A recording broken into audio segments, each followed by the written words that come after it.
Welcome back to Nice to Meet You podcast, episode 12. And today we've got another special guest, world junior champion in darts, Josh Rocky Rock, and hotly tipped to be actually the world champion too. So, mate, thank you so much for coming on to the pod. No problem, thank you for having me. All the way from Broughshane, 2 minutes down the road. Exactly. Quick and sweet. It's good to see you, and it's really nice to meet you. First time I've met you as well.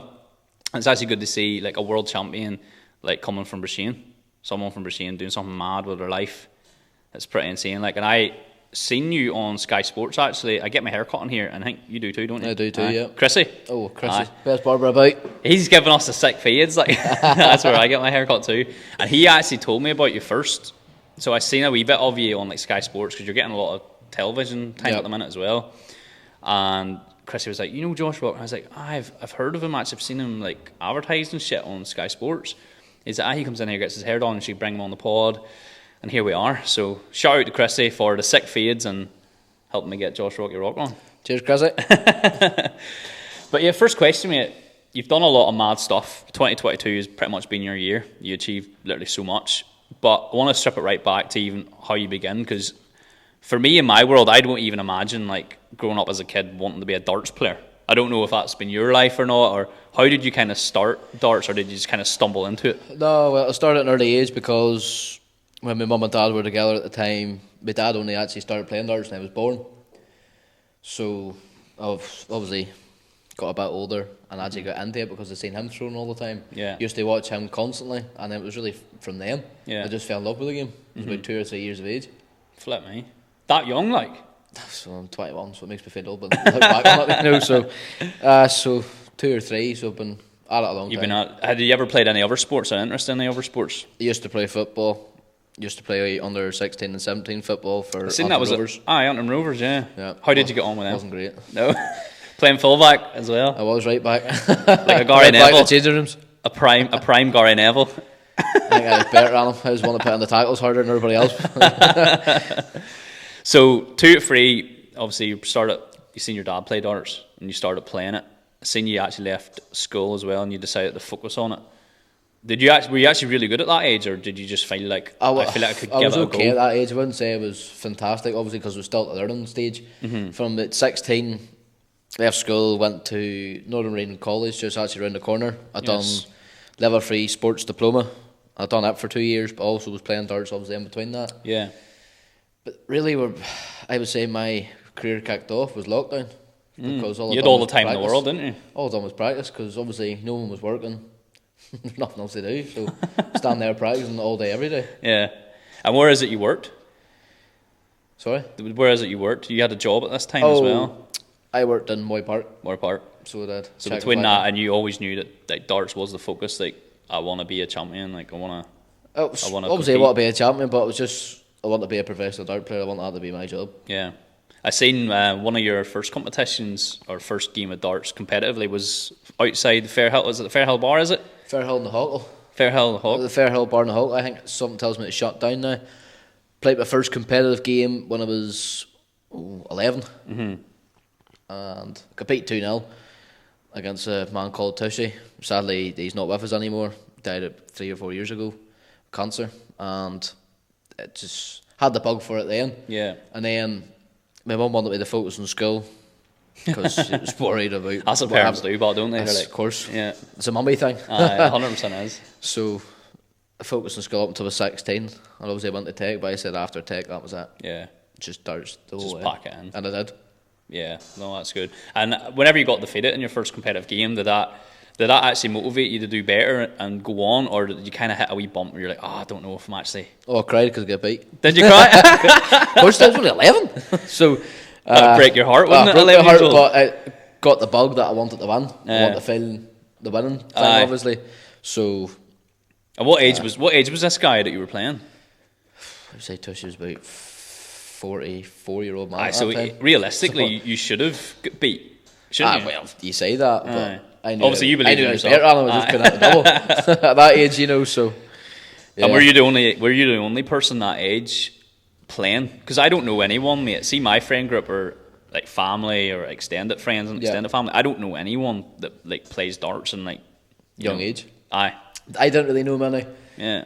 I think it was only just me that I knew of anyway, until I was 16 and I was playing in the NIDO youth competitions, which is just like a different thing for Northern Ireland darts.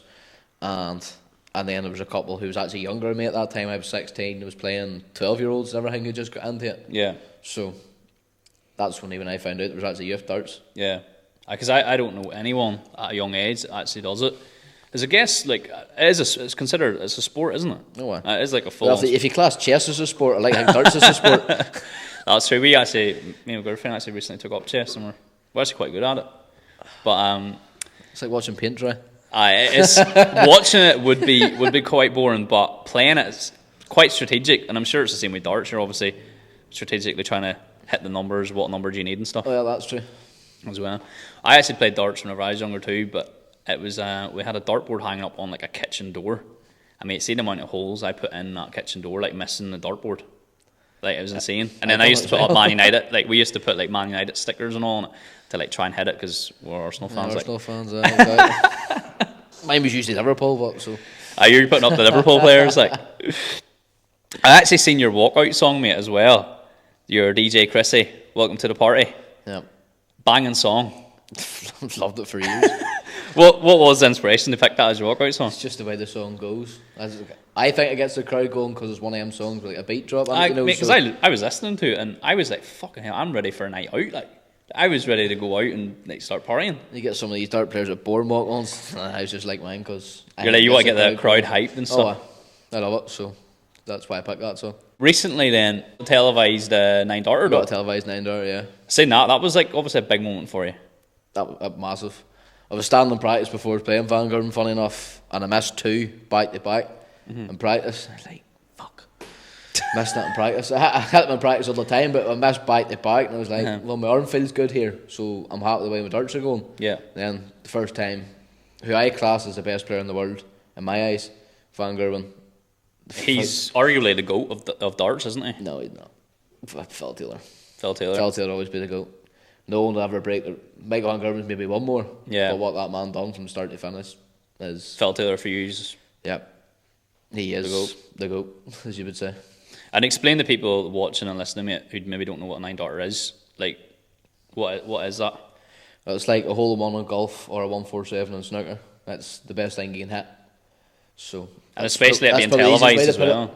Televised in front under pressure, about 4,000 or 5,000 people watching you. Because when you watch, see if you like Google or you look at like you type in 9 darters, it has a record of how many of them are actually televised and how many aren't. Yeah. And so getting it televised is obviously a lot better for your record and stuff. Of course it is. People always hype about a 9 dart leg. But the way we look at it as dart players, it's only one leg. The game, you have to win the game. Yeah. Or it doesn't count. Because that just gets you that leg up, isn't it? Just gets that leg up and it gives you a wee buzz and you can go and celebrate to the crowd, which I done. But I seen that you were celebrating and then I was watching it. I was like, did he fuck up his ankle or because he kind of stumbled after it? Well, did you do anything to it or just? Because I got fatter, so I landed on it. So. Whatever way, funny enough, I look back at it and I think my leg actually kind of stuck to the ground for some reason. Then obviously all my weight just went on it. So I think I sprained it. I didn't break it because of I known if I broke it or not. Yeah. And I was alright after I played Van Gerwen. I walked off the stage and I got asked to do an interview and... The Sky Sports? No, it wasn't. Funny enough, it wasn't Sky Sports, it was a FIFA play, German TV. Oh, right, yeah. And that's one of their big boys and pretty big. Yeah, he gave me a handshake and I went clean over it again. I was like, great. So I had to get a bandaged up and everything. It just bruised madly. And what's the difference then between like televised and non-televised? Obviously, if you look up the records, you've got a televised 9 darter, you've got televised wins. What's the difference between not having it televised and... It's nothing really different. See, what they used to do used to be prize money for it, the 9 darter. Yeah. On TV. So if you hit a 9 darter, you got prize money no matter what? They took away because it's getting hit that often now. Right. So we have, they call them Players' Championships, which is the ones that aren't on TV. That's what we play behind the scenes. Yeah. Obviously, to keep our ranking up. So I hit one against Dave Chisnell there, it was my first one. And all you get is a wee pin that just says 9 on it. So you get a silver one if you hit it on the floor. You get a gold one if you hit it on TV. So obviously I've got both. Right. So it's not really much. So it's just a wee keepsake, like just a wee souvenir that you know you hit a 9 darter, really. So That's all it is. Mm-hmm. No prize money anymore. No. How much money did you used to get? They took that away. I think it was last year. So just obviously. Oh, just got mate, you just fucking missed it too. I think it was 30 grand they got for it. 30 grand to hit a 9 darter.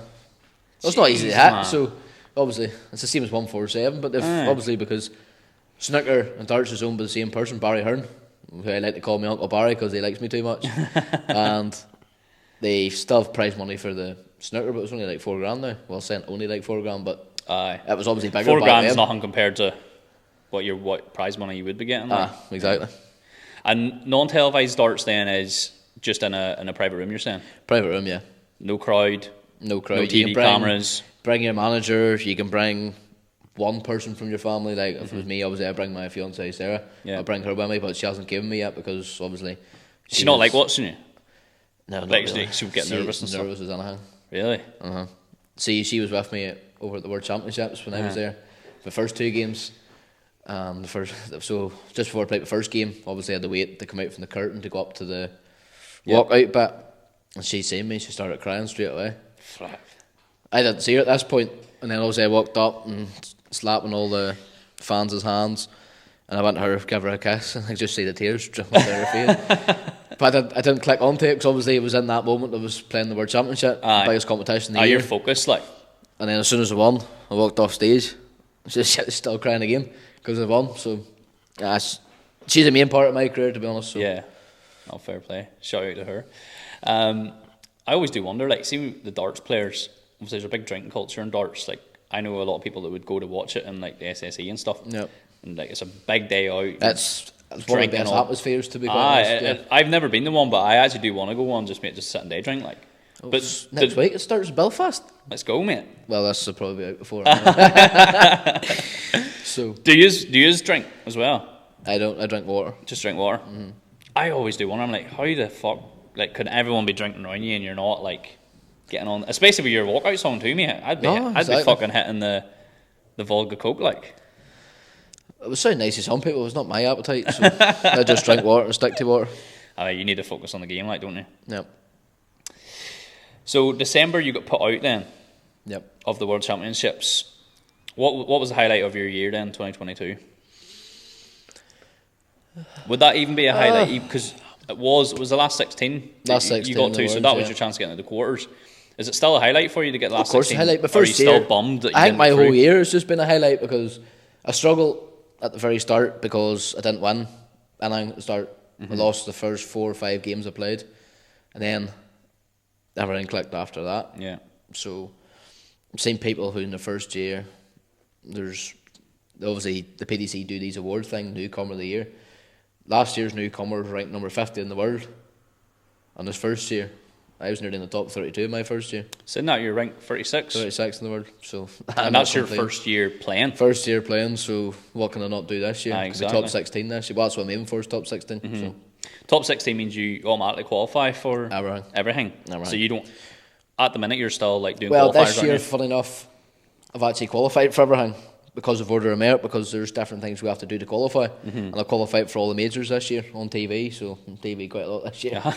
So apart from the Premier League, because I haven't got invited to it. There was a rumour going around I could have got a spot in the Premier League, but I would have heard it by now. So is the Premier League, is that invitation only? Is that like the best of the best play there, or pretty much the top 4? Obviously getting top 4 in the world, but then Sky Sports has a pick and Barry Hearn has a pick.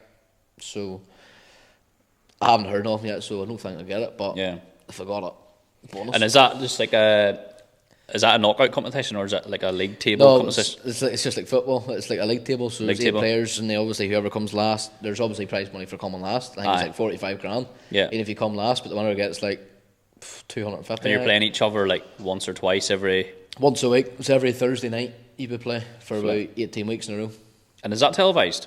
It's all televised. Every single match is televised. One, yeah. Flip. So, but. The televised match is obviously the one that's mostly monetised as well. It's the one that you want to be. You want to be on TV all the time, but personally, see if you're in the Premier League, it'll be harder on you in life because you're probably home not even one day a week. Really?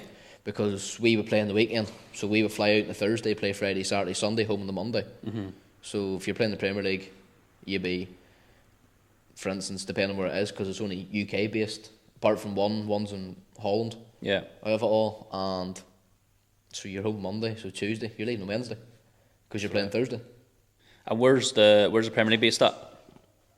Everywhere. It could be anywhere in the world. London, Belfast, Dublin, Manchester, Liverpool. I could go on. It's everywhere in the UK. So just different cities just get opportunities to host it, and you just have to fly out. Because I was about to say, why don't you just like move? But then I never moved to England. Nah, I like my own country too much. You like Broughshane too much, mate. Yeah, you couldn't move away from it. No, definitely not. And what's the aim and goals then for 2023? Obviously, you qualified for everything this year. Top 16. You're going for the top 16. Going to push myself for the top 16. I don't practice that. I'll tell you the truth, I don't practice. You don't? I don't practice when I'm home. You don't train at nothing? Nope, not when I'm home. Home is strictly I have like... been off 6 weeks and I have put a wee bit of practice in because that's too long, but usually when it comes to this, because I'm away that often, you're practicing anyway. Yeah. So I don't practice when I'm home. I suppose whenever you're home, you want to be home. Want to be home, spend time with her, spend time with her son, you know, so... Yeah, no, that's fair enough. And because that was one of my questions. Like, do dart players like train flat out? Like, are you flat out trying to train, or do you have a coach or a manager or a mentor? Or I've got managers and mentors. Yeah, well, manager and mentor, you know. So who I listen to, they would give me advice, obviously. But see, all them the dart players that say they practice 8 hours a day. Is any truth in it at all? No. I would believe them if they say they practice 2 hours a day, but no, practice 8 hours a day. You couldn't.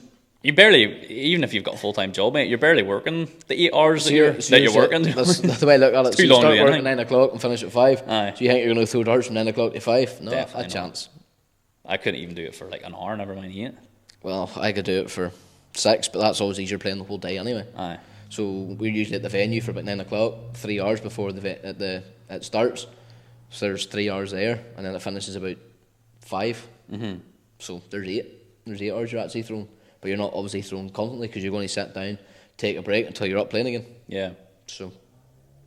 Fair enough. I always wondered that because it's like, it seems like it is a skill. Obviously, you are good at it, but then there's a bit like there's like a slice of luck in it as well, isn't there? Like it has to be luck. You need them to miss the doubles, and then you need to hit them after. You know, so there has to be luck. Luck needs to be on your side. Yeah. Sometimes, but then if you're good enough, you don't need luck. You know how to hit. No one's good enough not to have not luck. So. Everybody needs luck. That is true. I seen Van Gerwen obviously post interview and the world number one as well. Is it Gerwen Price? Well, he was world number one. He was. No, who's number one now? Michael Smith. Michael Smith overtook him. He just won the world champion. Yeah. Very good. I seen they obviously sing your praises, mate, and like think you're going to go on to do amazing things. But they did say as well that you haven't really had a scar yet, and they were just kind of saying that there could be something that could go wrong. Oh, but there's no evidence. Everybody's going to have a blip in their career. Yeah. But the blip could last 1 month or it could last 1 year. Yeah. Like, for instance, you're saying that Michael Van Gerwen, he won everything for 8 years in a row. He's not done much the last 4 years. Yeah. Compared to what he done. He struggled to win anything. Yeah. So, luckily, obviously, he was that good enough. He was still up there with the best. Yeah. So, but everybody has a blip in their career. I could have a blip here for the next 2 months and then back to normal. You just don't know. You don't know. Just depends how well you prep for it. Yeah. So, what's it like when you hear that though? Because I seen like Gary Neville had said that about Arsenal recently, kind of something similar to your situation, where there was no evidence to suggest that Arsenal's going to like slip. Because like we're constantly winning, as you know, like being a United fan, you see us at the top. But there's no evidence to suggest that Gary should predict Arsenal coming third, and it's kind of the same with Gerwen and that saying the same thing about you. Like there's no like you're flying, mate. Like there's not a real lot of evidence to suggest that you're going to be having a low moment. So what's it like when you hear that or receive that kind of? It's not even criticism. It's just kind of like an observation, really. Yeah, what's it like listening to it? Does it care? I laugh at it because some of them big boys, they just want to play mind games because they don't want to be anybody better than them, and I've experienced it. Yeah. And when I knew I was experienced it, I beat them. Gerwen Price is one of them. Mm-hmm. Thought he was the king before he played me, and funny enough, I actually phoned my fiance. I said, "I'm beating him." Beat him 6-4.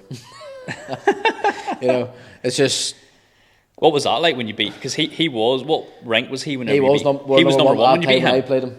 He was ranked number 1 in the world at that time. It was mad at new, obviously in my head. The only thing I was thinking I'd play in the world number 1 here. That was the only thing I thought. And I was like, to be number one, you got to beat number one. And that's all I said in my That head. must give you the belief, mate, to just go on. Oh, it did. And as soon as I beat him and I knew I beat him, that was it. So, and then he cried all over social media. That's why he's doing all that criticism against you, mate. Yeah, he's could salty, well like. be, but he can be a bit. After that World Championship, he said he wasn't going to play in it again. But he just kind of gets a crowd going on his side. Well, he tries to, but he brings it on himself. Yeah. So. And what's the foundation of your belief? Because I do hear you talk a lot about, like, you're going to be a champion, and as you said, you're ringing up the girlfriend saying, I'm going to beat him. How do you get that belief? You just have to. I don't know how you would get the belief, but I just put it in my head, because if you're going to go in there with a negative mindset, you're going to lose. So even if I get beat, I still say I'm confident I'm going to win. Yeah. I've always been like that.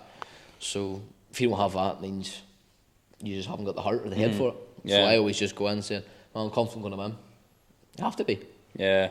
Because I used to play football growing up. I still play football now, but whenever I was younger, I really wanted, like, I looked up to Thierry Henry, Arsenal legend, of course.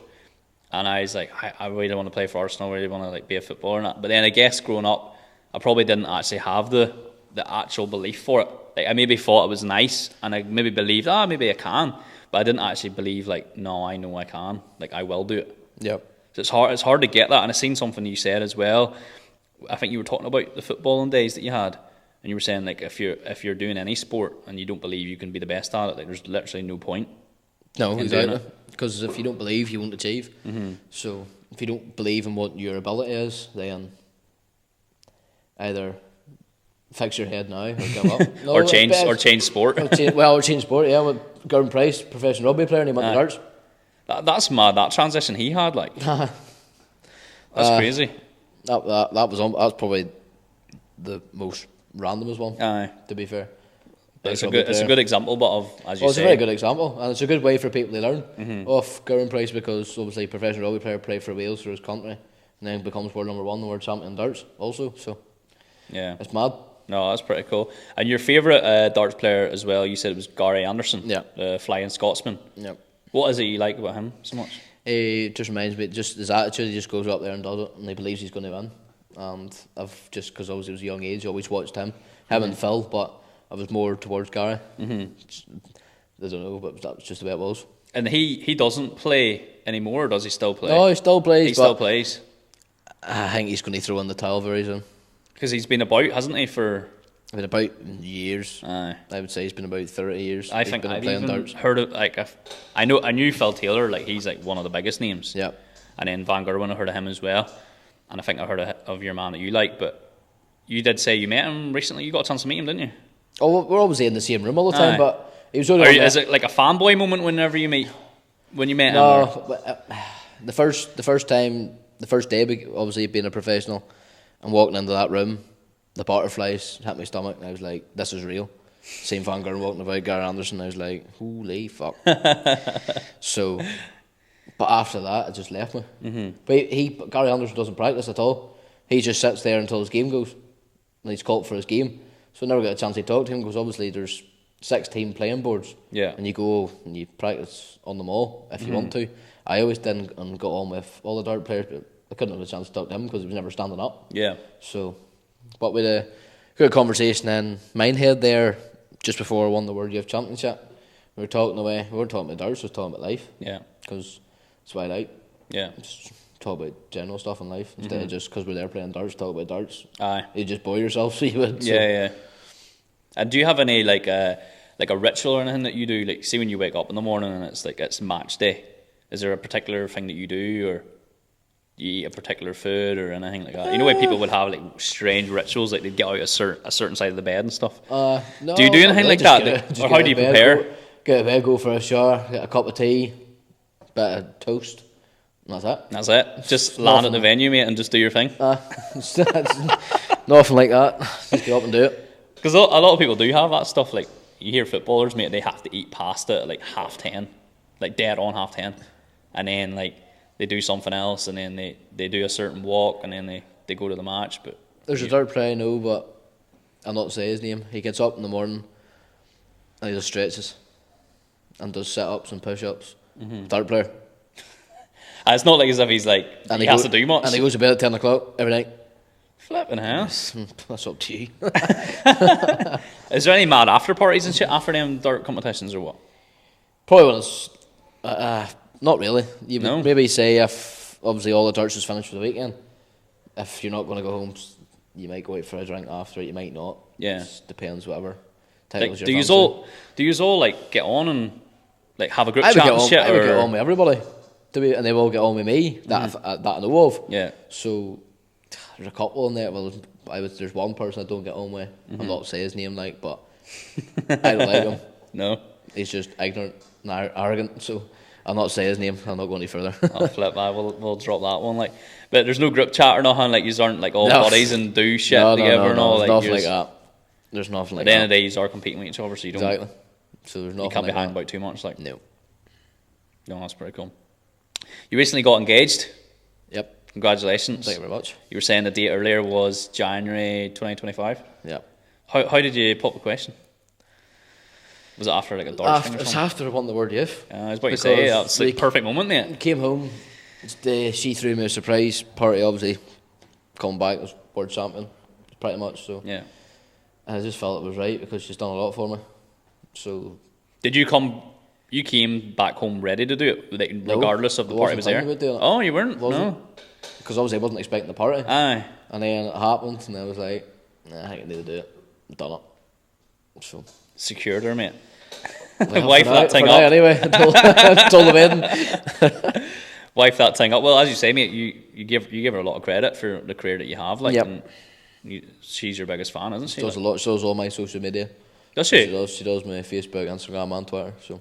Do you not tap into that at all, like No. the social media side of things? Well, I obviously have my own personal Facebook, but she'll run the Like the fan page, and aye. Facebook, and then she does my actual Twitter and Instagram. So Yeah.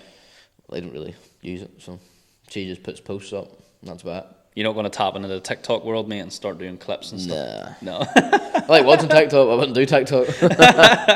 Mate, do not download it. You'll be scrolling for hours. You'll miss out on the darts. Like, Don't practice, so it wouldn't make a difference. well, that's true. anyway. You're not practicing anyway, mate. So you might as well waste that time. The junior championship, then you're world junior champion of darts.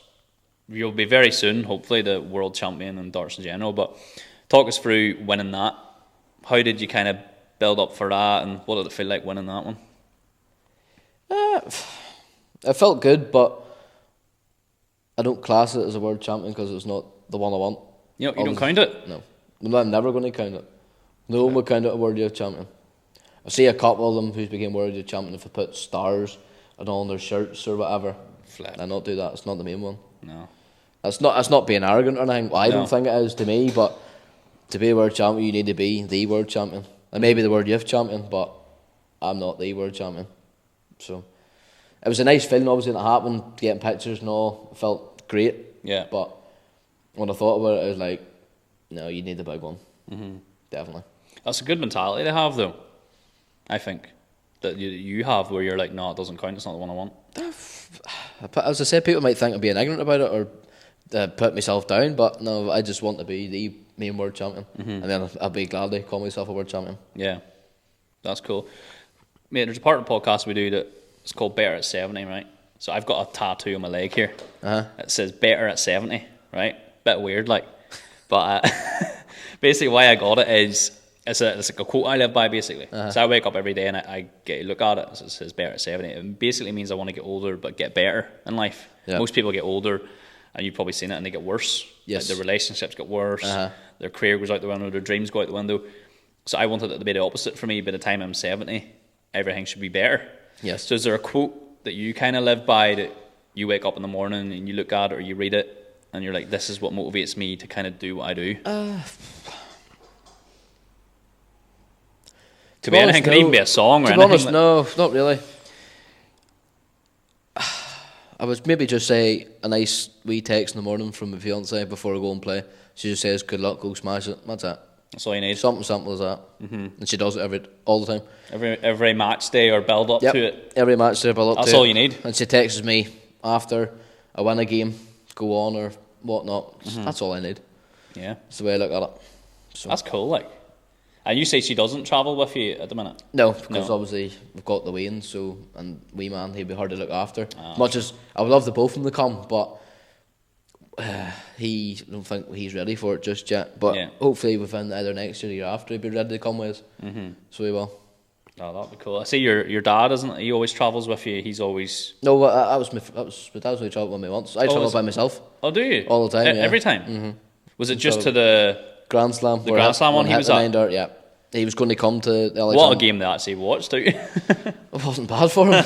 or my Uncle Rab, so that was good for the two of them to come. It was a lot of support. That was... I think it just made me heartbroken. Really? Do you know what I mean? I broke his heart because of what I've been doing. Yeah. My dad never cried in his life until last year. I'd never seen him cry as much in my life. Really? Turned into a big baby. Oh. I love winding him up about it because I never see him cry. But when it comes to me now, when I'm on TV and whatnot, and when he cries quite a lot, and I love winding him up about it. Oh, that's cool, mate. Well, what's it like travelling alone then? Do you struggle with that, or does that help you? I only travel alone until I get to the airport because I've got my own driver and all that, and I travel by John O'Shea from down south because obviously me and him's he's like my dad in darts. Yeah. So as soon as obviously he comes from Cork, flies over to Manchester or Heathrow, same as me, Belfast to Manchester or Heathrow. We're roughly the same time there anyway, so yeah, it's just the way we plan it. And what does whenever you're travelling to them matches and the venues and stuff, what does your day look like from getting up to doing it? Like, what does it look like? Pretty bored. Is it pretty bored? Get out in the morning. Have you done a day in the life for TikTok? What would it? It wouldn't be that great, would it? Shit. Shit for every dart player. It is brutal. Really? So it is. You get up in the morning, you get a shower, shave if you shave or whatever. You go down, you get a bit of breakfast, out the door to the venue. That's it. And go home straight away and go home after. Go back to your hotel. So it's your hotel. Go back to the hotel, get a bite of dinner, and then bed. That's mad. Really, it's really boring.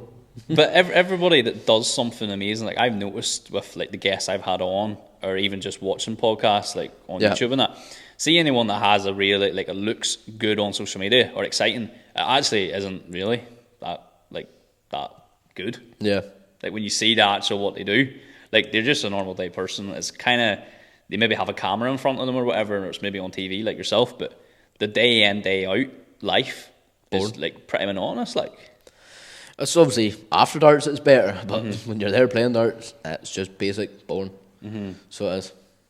Is there a dart player that you like watching at the minute? Myself. Just yourself? I was about to say probably yourself, but well, we don't really watch. Do you watch? Is there something on that you've got football on or anything? Well, I've only actually been recently watching football because of the time to watch it again. You know, true. But I suppose you I maybe don't really watch TV. No, we've no time to really watch TV. Unless me and her lying in bed watch that Love Island. that's about the height of it. That's what we do as well. Who do you like at the minute? What? And on Love Island, do you know any of the names or the couples? Are you paying any attention to it? I like, in the new one, I like your boy Will. He's pretty funny, isn't he? I actually like him because he's funny, and I hope that's girl he's with now is the one for him. Because I hope so.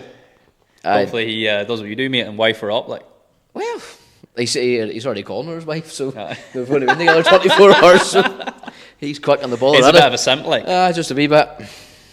That's mad, mate. That's mad. We'll ask you a few quick fire questions here, mate, as well. I'll try my best to answer them. So just rapidly go for it.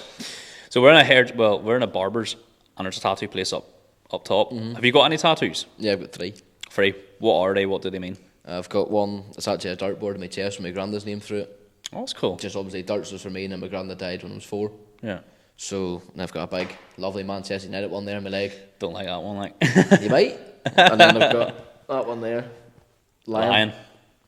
And that's just the king. Is the way I look at it. Head of the pride. So. What's your ideal date night with your fiance? What's kind of like your favourite date night? Go to the pub and have a couple of drinks. That bet. The Thatch. No, the local Thatch. Nothing too romantic because me and her's not really into that. So yeah, the Thatch is the goat though, isn't it? Oh, best pint of Guinness you ever get if you're a Guinness drinker. That's what they say. I was only out in the Thatch recently, as I was telling you, and it was good. Like, nice. What'd you get? I think it was a steak, wasn't it? It was a steak. Aye. Dude, she's going to say she get Chinese chicken. Chinese so I think they run out of it at that place. I couldn't eat it. It was steak, pepper sauce, and then we were drinking a wee bit there too. But it was nice. Never been in it before, but it wasn't too bad. It's nice, big cosy pub. The way I look at it, I like it because it's just nice and cosy to me anyway. So, favorite place outside of Broughshane? Favorite place outside Broughshane? Do you ever leave Broughshane? Not really, because we leave Broughshane to go to the airport, and that's it. So that's it. So is there anywhere you like I know a lot of people, like my friend group would quite do this quite often, like just go to the port for like a coffee and like just because it's nice to walk in and stuff. Like, do you like going anywhere in particular, like Belfast? She'll kill me. There's a place I like going. It was me and her went sledding with the Wayne. I can't remember what it's called, but it's just that direction. It's going towards Ballyclare direction, the back roads, but I can't remember what it's called. I like going there out. Very just good, the three of us. Very nice. What's your dream car? You're probably in a position where you can drive you can buy. I could drive if I want, but I can't be bothered. Yeah. No, you're a humble man. Nissan Skyline GTR R34, 1 out of 2 Fast 2 Furious. Yes. Silver and blue stripes. That's my car. I'm sure you'll have it in no time. Like, I'll not be driving, so probably not. Buy it for her. She'd be fair to drive it. I buy it for her, and then it can just sit. Even if it just sits there, mate, and looks good. True. That's all you need. Keep it nice and tidy. What's your favourite meal then? I was telling you why at the Fatch. What is it you order? I like a good chicken curry. Chicken curry with rice or chips? Half and half. Half and half? Half of both. Chicken curry, half rice, half chips. And your go-to drink, Guinness? No, actually. I've only actually recently started drinking Guinness when I have been, but go-to drink now would probably be vodka and Coke, to be fair. That's the strong stuff. Like, say one of them, mate, I'm like, fuck, I'm quite lightweight, to be fair, but one of them, I'm like fucking wrecked. I like good vodka and Coke. It's hard to beat. But if it was a pint, it'd be between Harp and Guinness. So I know, a pint of Harp for me is good as well. What's your favourite holiday destination? Or if you could go on a dream holiday, where would it be? If you don't have one. I'd like to go to America. Anywhere in particular? New York, probably, just to see that. And plus, probably Australia. I'd like to go all the way down.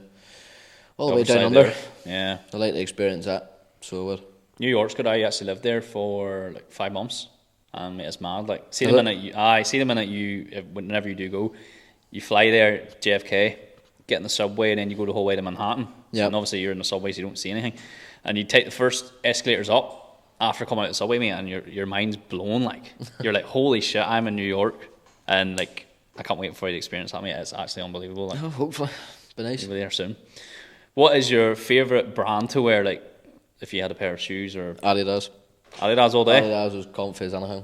I've had a couple of pairs of Nike trainers, but Adidas was the way forward. Comfy as anything for me. Yeah, straight up, just Adidas, nothing else. I wear Adidas shoes when I play. Do you? That's nearly like your good luck ritual in a way, isn't it? Well, I wouldn't say keeps you comfortable. And well, because they're a comfy shoe, so yeah. I think I've about 3 or 4 pairs this year alone. Yeah. Because obviously you go through it quite a lot, so I like Adidas. Like, obviously I like Calvin Klein, Tommy Hilfiger, all the big brands like that, stupidly, but if it's shoes, you're going to go shoes, for it'd be Adidas, nothing else. These here are Adidas, by the way. I wouldn't have them in my feet, but I like Could you play darts in them? Probably if they're all black, aye. They actually just dropped the black pair recently too. I'm not buying them. we'll get you sorted on a pair, mate. Get them in for free. They can set up.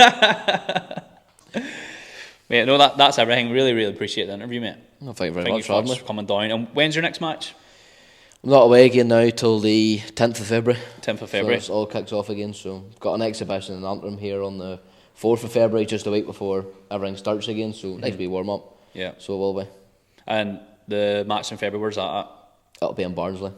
Televised? No. Not just the ones behind the scenes. Perfect. So as. Well, mate, good luck on your ventures this year, and I'm sure people watching back on this podcast in years to come, hopefully will be looking back on it going, flip, that was world champion sitting there. That's at this minute in time, we're not there yet, but we're close. No, we're close, but not close enough. But we'll get there. Mentality monster, mate. I'm telling you, mentality monster. Thank you so much for watching or listening. We'll see you soon. Peace.